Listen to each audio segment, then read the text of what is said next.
ప్రస్తుత కాలంలో ఏదైనా ఆరోగ్యం బాగోలేక ప్రైవేట్ హాస్పిటల్కి వెళ్తే ఎంత ఖర్చు అవుతుందో మనందరికీ తెలిసిందే.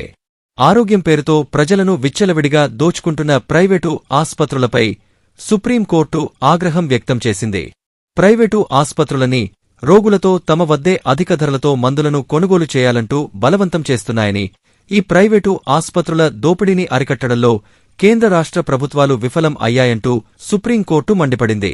ప్రైవేటు ఆస్పత్రులు రోగులను మందుల పేరుతో దోచుకుంటున్నాయని, దానికి అడ్డుకట్ట వేయాలని దాఖలైన పిటిషన్పై సుప్రీం ధర్మాసనం విచారణ జరిపింది. రోగులకు కావాల్సిన మందులు వేరేచోట తక్కువ ధరలకు లభిస్తున్నప్పుడు దానిని తమ ఫార్మసీలోనే కొనుగోలు చేయాలని, ప్రైవేటు ఆస్పత్రులు బలవంతం చేయకుండా చూడాలని కేంద్ర రాష్ట్ర ప్రభుత్వాలకు సూచించింది. ముఖ్యంగా పేదలకు అవసరమైన ఔషధాలు తక్కువ ధరలకు లభించకపోవడంపై విచారం వ్యక్తం చేసిన ధర్మాసనం వారు దోపిడీకి గురికాకుండా తగిన మార్గదర్శకాలు రూపొందించాలని ఆదేశించింది. దీనిపై గతంలో రాష్ట్రాలకు ఇచ్చిన నోటీసుల విషయమై ఒడిశా, అరుణాచల్ ప్రదేశ్, ఛత్తీస్గఢ్, బీహార్, తమిళనాడు, హిమాచల్, రాజస్థాన్ రాష్ట్రాలు స్పందించాయి.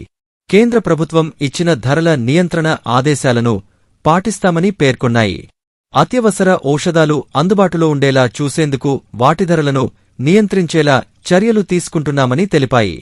హాస్పిటల్లోని ఫార్మసీలోనే మందులు కొనుగోలు చేయాలనే ఒత్తిడి ఏదీ లేదని కేంద్ర ప్రభుత్వం సుప్రీంకోర్టుకు సమాధానం ఇచ్చింది.